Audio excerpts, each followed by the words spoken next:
ओम शांति। 17 मई 1969 बाबा के अव्यक्त महावाक्य हैं। मुरली का सार है जादू मंत्र का दर्पण। बाबा पूछते, इस अव्यक्ति मिलन के मूल्य को जानते हो?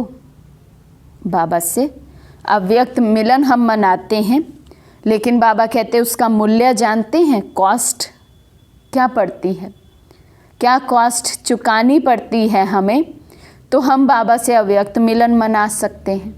बाबा वो कॉस्ट पूछ रहे हैं। अव्यक्त रूप में मिलना और व्यक्त रूप में मिलना दोनों में फ़र्क है। साकार में मिलना और अव्यक्त रूप में मिलना, बाबा कहते दोनों में फ़र्क है। अव्यक्ति मिलन का मूल्य है व्यक्त भाव को छोड़ना। क्या कॉस्ट देनी पड़ती है हमें अगर हम बाबा से अव्यक्त मिलन मनाना चाहते हैं? तो बाबा कहते अपने व्यक्त भाव, देह भान को, बॉडी कॉन्शियसनेस को छोड़ना पड़ता है। ये मूल्य जो जितना देता है उतना ही अव्यक्त अमूल्य मिलन का अनुभव करता है। जो जितनी ये कॉस्ट देता है, जो जितना बॉडी कॉन्शियसनेस से परे रहता है, बाबा कहते उतना ही ये अमूल्य अव्यक्त मिलन मना सकता है। अभी हर एक अपने से पूछे कि हमने कहाँ तक और कितना समय दिया है, कहाँ तक अपने व्यक्त भान का त्याग कर दिया और कितना समय के लिए, पूरे दिन का भी अगर हम चार्ट रखें तो पूरे दिन में कितना समय हम इस व्यक्त भान से परे रहते हैं। वर्तमान समय अव्यक्ति स्थिति में स्थित होने की आवश्यकता है। समय प्रमाण बाबा कहते हैं अब हर एक बच्चे की ये स्थिति बन जानी चाहिए, अव्यक्त स्थिति। इस व्यक्त भान से, व्यक्त भाव से डिटैच, संपूर्ण डिटैच, अब ये समय है। लेकिन रिजल्ट क्या है वे हर एक खुद भी जान सकता है और एक दो के रिजल्ट को भी अच्छी रीति परख सकते हैं। इसलिए अव्यक्ति स्थिति की जो आवश्यकता है उनको पूरा करना है। अव्यक्ति स्थिति की परख आप सभी के जीवन में क्या होगी वे मालूम है। उनके हर कर्म में एक तो अलौकिकता और दूसरा हर कर्म करते कर्म इंद्रियों से अतीन्द्रिय सुख की महसूसता आवेगी। जिन बच्चों ने व्यक्त भान को त्याग दिया है, व्यक्त भाव को छोड़ दिया है, उनकी निशानी बाबा सुना रहे हैं। हर कर्म में एक तो उनके अलौकिकता नजर आएगी, लौकिकता नहीं होगी। जैसा कर्म साधारण दुनिया में किया जाता है, ब्राह्मण आत्मा वैसे कर्म नहीं कर सकती है, क्योंकि कर्म भले सेम होगा, स्थिति में बहुत अंतर होगा। दुनिया में देह भान में वो कर्म किया गया होगा और बाबा के जो बच्चे हैं कर्म सेम हो भले, लेकिन उनके अंदर की मन की स्थिति, मन में चलने वाले संकल्प, उसमें ज़मीन आसमान का अंतर होगा। बाबा की याद में किया हुआ हर कर्म उसको अलौकिक कर्म कहा जाता है। दूसरी निशानी बाबा बता रहे हैं कि उनको हर कर्म करते हुए कर्म इंद्रियों से अतीन्द्रिय सुख का अनुभव होगा। कर्म इंद्रियों का बंधन अनुभव नहीं होगा। शरीर से थकावट फील नहीं होगी। शरीर की थकावट फील होना भी माना हमने व्यक्त भान में, व्यक्त भाव में रहकर कर्म किया है, लाइट स्वरूप होकर कर्म नहीं किया है। उनके नैन चैन, उनकी चलन अतीन्द्रिय सुख में हर वक्त रहेगी। अलौकिकता और अतीन्द्रिय सुख की झलक उनके हर कर्म में देखने में आएगी, जिससे मालूम पड़ेगा ये व्यक्त में होते अव्यक्त स्थिति में स्थित हैं। अगर ये दोनों ही चीज़ें अपने कर्म में देखते हो तो समझना चाहिए कि अव्यक्त स्थिति में स्थित हैं। अलौकिकता और अतीन्द्रिय सुख हर कर्म में यदि हम अनुभव करते हैं तब कहेंगे व्यक्त भाव से परे, अव्यक्त स्थिति में स्थित हैं। तो हर एक अपने को चेक करे, कर्म करते हुए मैं कितना अतीन्द्रिय सुख फील करता हूँ, कितना मेरे कर्मों में अलौकिकता नजर आती है। कर्म में मनसा वाचा और स्थूल शरीर से जो किए गए कर्म हर चीज़ आ जाती है। अगर नहीं है तो फिर कमी समझ पुरुषार्थ करना चाहिए। बाबा कहते यदि ये दो निशानियाँ हर कर्म में नहीं हैं तो फिर समझ जाओ कि अभी कमी है अव्यक्त स्थिति बनने में, और पुरुषार्थ में लग जाओ कि अब तो कुछ भी हो जाए मुझे अपनी अव्यक्त स्थिति बनानी ही है। अव्यक्ति स्थिति को प्राप्त होने के लिए शुरू से लेकर एक स्लोगन सुनाते आए हैं। अगर वे याद रहे तो कभी भी कोई माया के विघ्नों में हार नहीं हो सकती। ऐसा सर्वोत्तम स्लोगन हर एक को याद है याद? स्वयं को चेक करो। बाबा ने कहा हमने आदि से वो स्लोगन सुनाया है जिससे हम माया के विघ्नों से कभी भी हार नहीं खाएंगे। तो चेक करो कौन कौन सा स्लोगन याद आया। बाबा तो एक स्लोगन की बात कर रहे हैं, लेकिन हमें कौन सा स्लोगन याद आया चेक करो, फिर मैच करना। क्या बाबा के बताए स्लोगन से मैच हुआ? हर मुरली में भिन्न भिन्न रूप से वे स्लोगन आता है। तो जब बच्चों से बाबा ने प्रश्न पूछा तो सभा में बच्चों ने उत्तर दिया, मन मना भव, हम बाप की संतान हैं। तो बाबा ने कहा वे तो है ही, लेकिन पुरुषार्थ करते करते जो माया के विघ्न आते हैं उन पर विजय प्राप्त करने के लिए कौन सा स्लोगन है?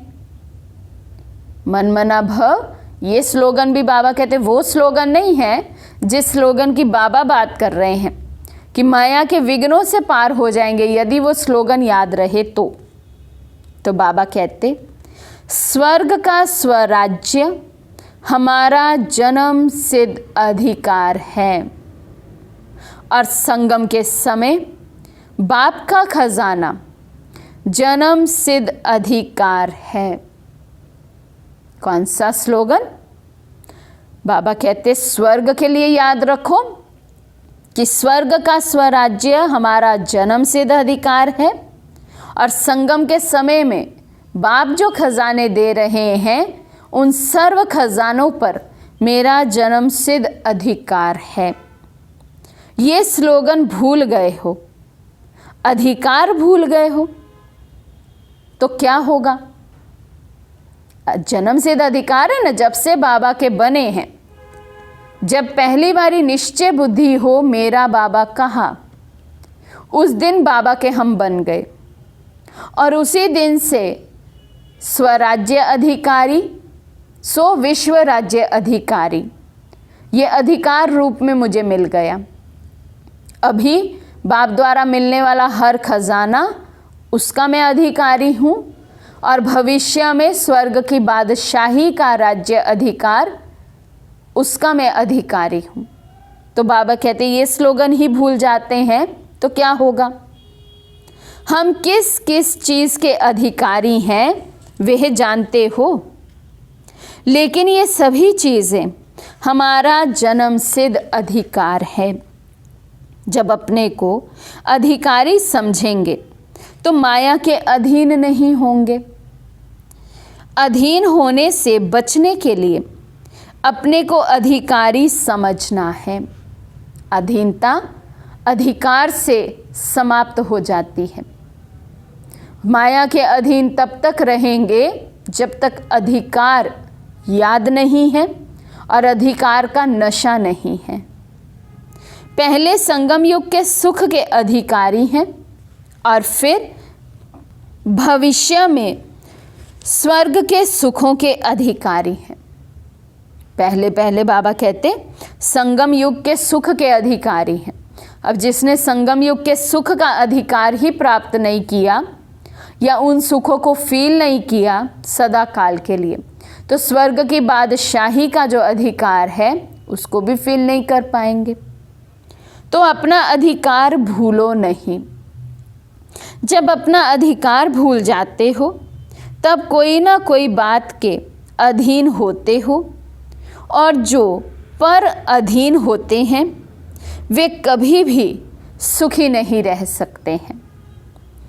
पर अधीन हर बात में मनसा वाचा कर्मणा दुख की प्राप्ति में रहते हैं। पर अधीन है ना, किसी पर डिपेंड है, चाहे वो व्यक्ति हो, वैभव हो, साधन हो, किसी पर डिपेंड है। मैं अधिकारी आत्मा हूँ, ये नशा नहीं है, ये निश्चय नहीं है, ये खुशी नहीं है।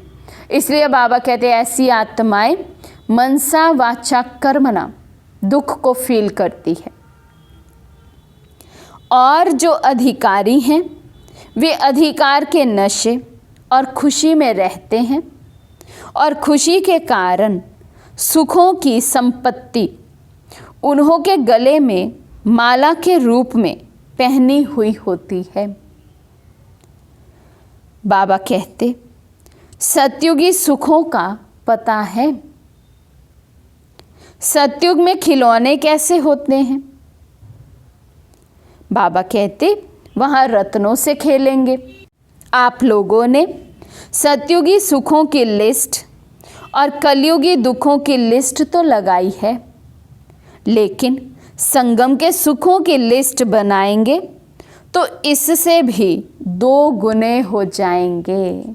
सतयुग के सुखों के आगे संगम के सुख बाबा कहते 2 गुना है, डबल है। लिस्ट बनाओ। क्या आती है इतनी लंबी लिस्ट मन बुद्धि में? संगम के सुखों की लिस्ट बनाएंगे आज सभी। वही सतयुगी संस्कार अभी भरने हैं।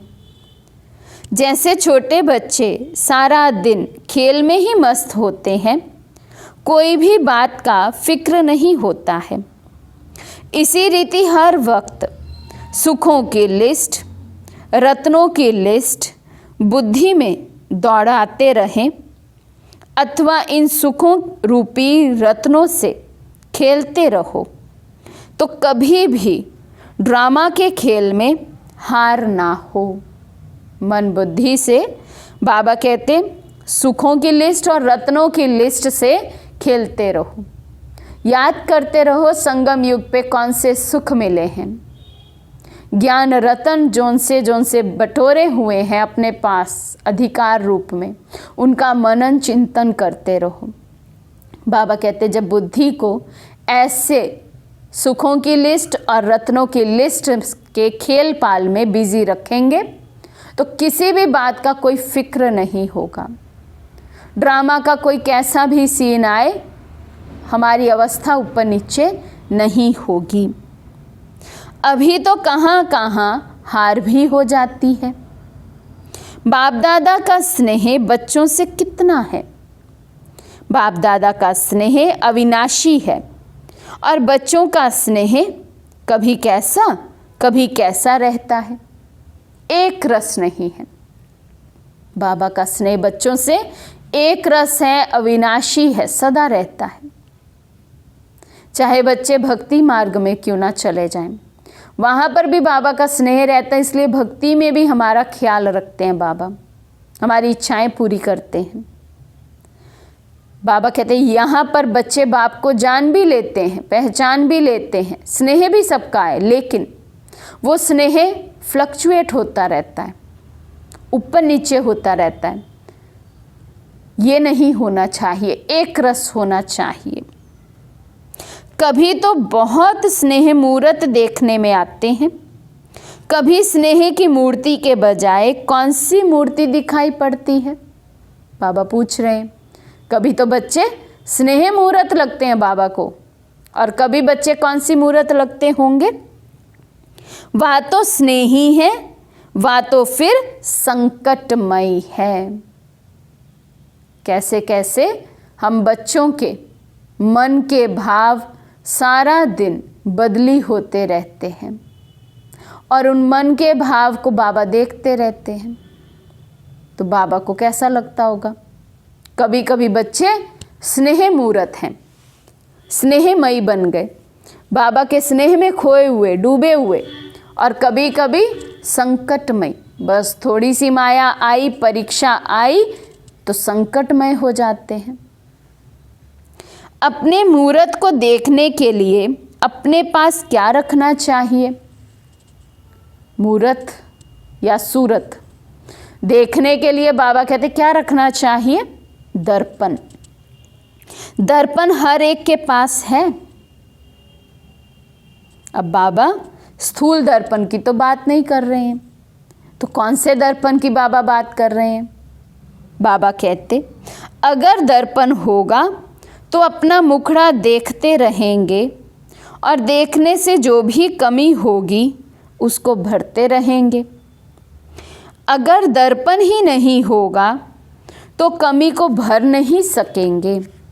इसलिए हर वक्त अपने पास दर्पण रखना।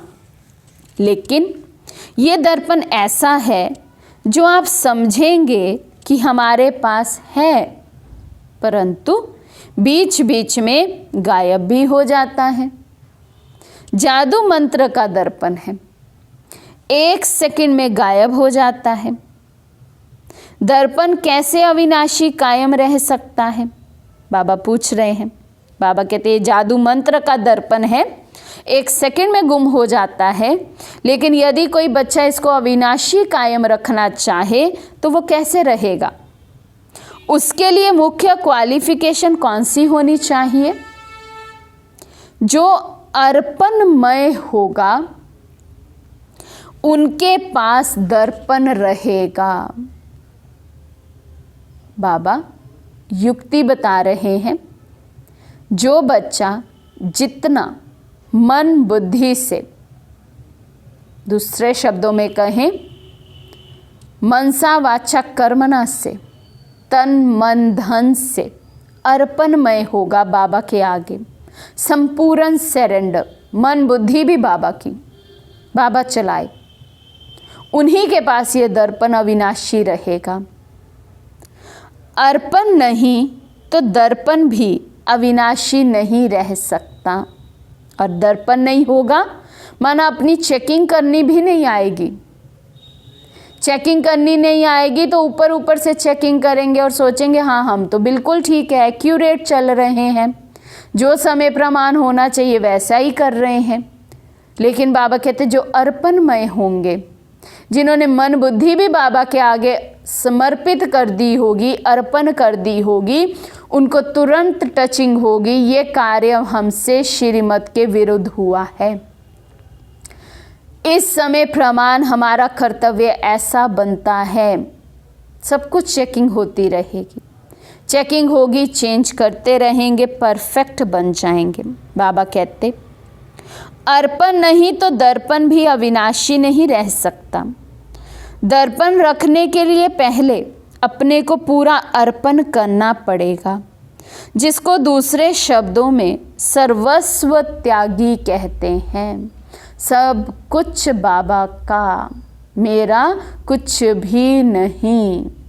सर्वस्व त्यागी होंगे, अर्पण होंगे तो दर्पण अविनाशी होगा। दर्पण होगा, स्वयं की मूर्त को देखेंगे, डिफेक्ट नज़र आएंगे, फिर चेंज करेंगे तो संपूर्ण मूर्त बनेंगे। सर्वस्व त्यागी के पास दर्पण होता है, अव्यक्ति मिलन भी वही कर सकता है जो अव्यक्ति स्थिति में हो। वर्तमान समय अव्यक्ति स्थिति में ज़्यादा कमी देखने में आती है।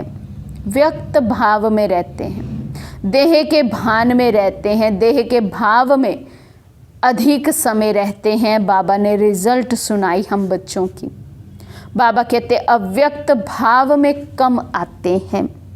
दो बातों में ठीक है, बाकी तीसरी बात की कमी है। एक है कथन, दूसरा है मंथन। ये दो बातें तो ठीक है ना, ये दोनों सहज है। जो सुना बाबा से उसको सुना दिया, थोड़ा बहुत मंथन भी हर एक कर लेता है। तो कहने में, सुनाने में, कथन में और मंथन में बाबा कहते फिर भी ठीक है, और ये है भी सहज। तीसरी बात कुछ सूक्ष्म है। वर्तमान समय रिजल्ट देखते हैं, मंथन से कथन ज़्यादा है। सुनाते ज़्यादा हैं, मंथन कम है। बाबा कहते ये भी रिजल्ट है। बाकी तीसरी बात कौन सी है? एक होता है मंथन करना, दूसरा होता है मगन रहना। वे होता है बिल्कुल लवलीन अवस्था। एक है कथन, बाबा से सुना दिया दूसरे को। दूसरा है मंथन, बाबा कहते हैं उसमें भी बच्चों की कमी है, कम करते हैं, करते तो हैं लेकिन कुछ कमी है। ये तो फिर भी दोनों बातें बाबा ने कहा सहज है, क्योंकि मोटे रूप की हैं। तीसरी जो बात है बाबा कहते हैं वो सूक्ष्म है, और उसमें मेजॉरिटी बच्चों की बहुत कमी है।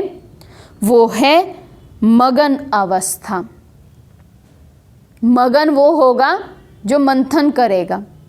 मंथन करते करते करते करते बुद्धि मगन अवस्था में स्थित हो जाती है।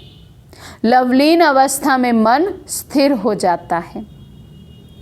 तो वर्तमान समय मंथन से भी ज़्यादा कथन है। पहला नंबर उसमें विजयी है, दूसरा नंबर मंथन में, तीसरा नंबर है मगन अवस्था में रहना।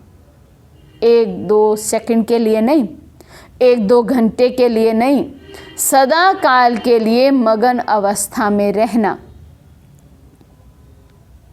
इस अवस्था की कमी दिखाई पड़ती है, जिसको भरना है। जो मगन अवस्था में होंगे उन्हों की चाल चलन से क्या देखने में आएगा? अलौकिकता और अति इंद्रिय सुख। जहाँ से आज की मुरली शुरू हुई, बाबा फिर उसी पॉइंट पर पहुँच गए कि जो मगन अवस्था वाले बच्चे होंगे उनका हर कर्म अलौकिक होगा, और हर कर्म करते हुए हर कर्म इंद्रिय से अति इंद्रिय सुख का अनुभव करते होंगे। मगन अवस्था वाले का ये गुण हर चलन से मालूम होगा। तो ये जो कमी है उसे भरने का तीव्र पुरुषार्थ करना है। पुरुषार्थी तो सभी हैं, तब तो यहाँ तक पहुँचे हैं, लेकिन अभी पुरुषार्थी बनने का समय नहीं है। अभी तीव्र पुरुषार्थी बनने का समय है। 69 की ये मुरली है। 69 में बाबा ने कह दिया तीव्र पुरुषार्थी बनने का समय है, और अभी भी बच्चों का पुरुषार्थ ढीला ढाला है। तो कब हेल्प करेंगे?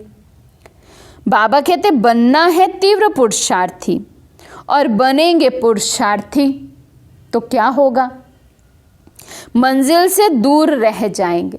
समय है अब तो उड़ती कला का पुरुषार्थ करने के लिए, और अभी चल ही नहीं रहे। अभी देखें तो बेसिक धारणाएं भी बच्चों की पक्की नहीं है। अमृत वेला ही शक्तिशाली नहीं है। मुरली क्लास सेंटर पर आकर नहीं होती है। मुरली क्लास के पहले बाद में योग नहीं होता है। नुमा शाम योग समय पर नहीं होता है। पावरफुल नहीं होता है। मनसा सकाश नहीं करते हैं। ये बेसिक धारणाएं हैं योगी जीवन की। यही नहीं पक्की है तो उड़ती कला का पुरुषार्थ कब होगा? तीव्र पुरुषार्थी कब बनेंगे? तीव्र पुरुषार्थी बाबा कहते हैं 1 सेकंड पहले जो अवस्था थी अगले सेकंड उससे आगे की अवस्था हो। तो बाबा कहते क्या होगा फिर? मंजिल से दूर रह जाएंगे। अभी तीव्र पुरुषार्थी बनने का समय चल रहा है। इससे जितना लाभ उठाना चाहिए उतना उठाते हैं व नहीं, वे हर एक को अपने को चेक करना है। इसलिए कहा है कि अपने पास हर दम दर्पण रखो तो कमी का झट मालूम होगा और अपने पुरुषार्थ को तीव्र करते आगे चलते रहेंगे। अच्छा, आज कुमारियों की सर्विस के तिलक का दिन है। जैसे आप लोगों के म्यूज़ियम में ताजपोशी का चित्र दिखाया ना, लेकिन आपकी सर्विस के तिलक के दिवस पर देखो कितनी बड़ी सभा इकट्ठी हुई है, इतनी खुशी होती है। लेकिन ये याद रखना, जितने सभी के आगे तिलक लगा रहे हो इतने सभी आप सभी को देखेंगे। सभी के बीच में तिलक लग रहा है, ये नहीं भूलना। इतना हिम्मतवान बनना है, इस तिलक की लाज रखनी है। तिलक की लाज माना ब्राह्मण कुल की लाज। ब्राह्मण कुल की मर्यादा क्या है? सुनाया ना। जो ऐसे पुरुषोत्तम बनने की हिम्मत वाले हैं वे तिलक लगा सकते हैं। ये तिलक साधारण नहीं है। वहाँ भी इतनी सारी सभा देखेगी। आप सभी ब्राह्मण इकट्ठे हुए हो कन्याओं की सर्विस के तिलक पर। सर्विस करने वालों को एक विशेष गुण का अटेंशन रखना पड़ता है। जो ऑलराउंड सर्विस करने वाले होते हैं उन्हों को विशेष इस बात पर ध्यान रखना है कि कैसी भी स्थिति हो लेकिन अपनी स्थिति एक रस हो। हर एक सेवाधारी की बाबा विशेषता बता रहे हैं या कहें उनको डायरेक्शन दे रहे हैं। जो ऑल राउंड सर्विसेबल बच्चे हैं तो ऑल राउंड होने के कारण हर एक फील्ड की वो सर्विस करते हैं, चाहे मन की हो, चाहे स्थूल तन से हो, संगठन में हो, चाहे अकेले में हो। तो हर एक फील्ड में जब हम सर्विस करते हैं तो भिन्न भिन्न तरह से माया भी पेपर लेती है।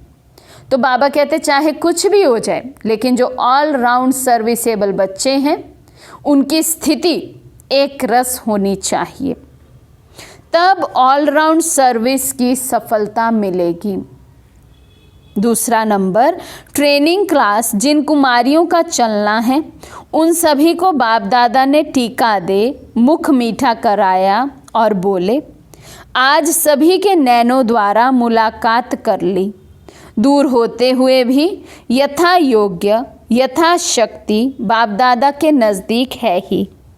भल कोई कितना भी दूर बैठा हो लेकिन अपने स्नेह से बाप दादा के नैनों में समाया है, इसलिए नूरे रतन कहते हैं।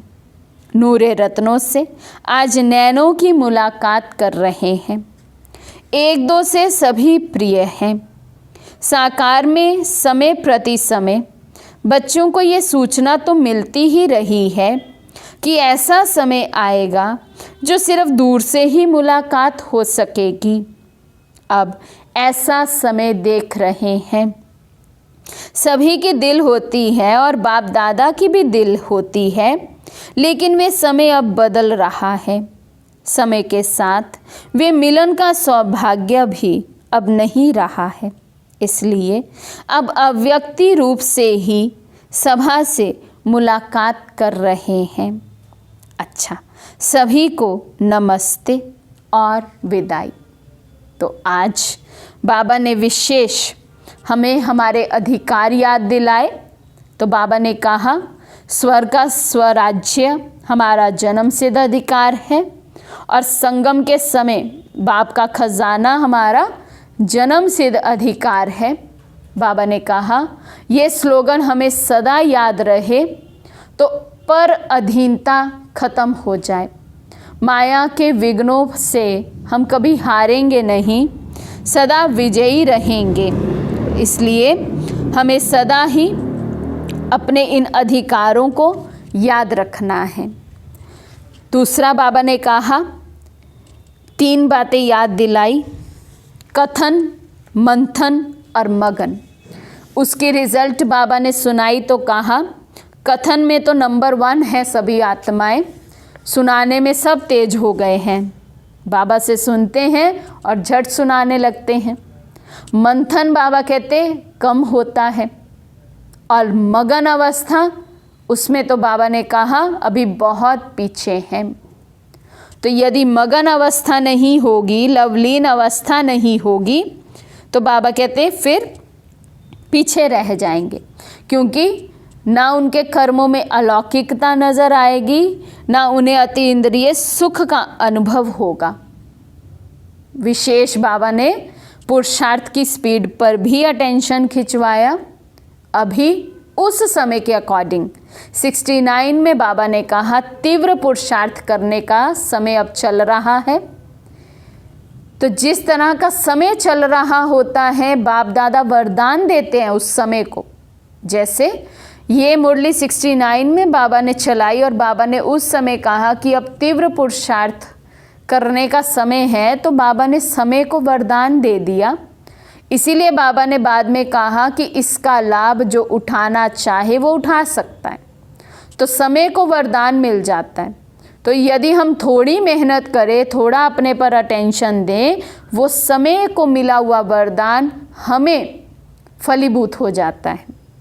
जैसे अभी अगर प्रेजेंट समय की बात करें, तो बाबा ने हमारे आदरणीय गुलजार दादी जी के अव्यक्त होने के बाद कहा है, वरदान दिया समय को, इस समय को, प्रेजेंट टाइम को, कि बाप दादा अर्थात ब्रह्मा बाबा, शिव बाबा, इनका सकाश, इनकी मदद तो हम बच्चों को मिलती ही है, लेकिन साथ ही साथ जब से गुलजार दादी जी अव्यक्त हुए हैं, उनकी भी मदद, उनकी भी वाइब्रेशन, उनकी भी शक्तियाँ, उनका मनसा सकाश हम बच्चों को मिल रहा है। तो जो जितना लेना चाहे ले सकते हैं। ये इस समय को बाबा ने वरदान दिया है कि बच्चों को मदद करने के लिए पहले ब्रह्मा बाबा थे, अब ब्रह्मा बाबा के साथ गुलजार दादी जी भी अव्यक्त रूप से बच्चों को मदद देने के लिए बैठे हैं। इसीलिए बाबा ने कहा जो जितना लाभ उठाना चाहे वे उठा सकता है। तो अब हम अपने पुरुषार्थ पर बहुत अटेंशन दें। अब समय प्रमाण हमारा पुरुषार्थ उड़ती कला का होना चाहिए। अब हमें अपनी अवस्था पर ध्यान देना है।